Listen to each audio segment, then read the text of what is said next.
Sizlar bilan bugun arab tilida eng sodda shaklda tanishuvni o'rganamiz.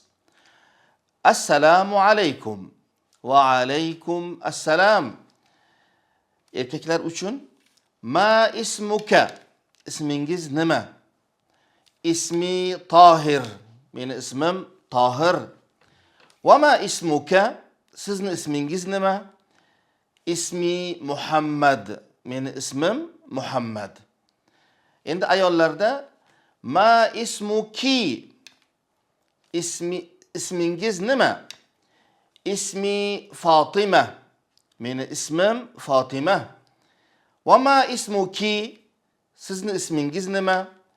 Ismi Aisha, meni ismim Aisha. Erkaklarda ismu ka, ayollarda ismu ki.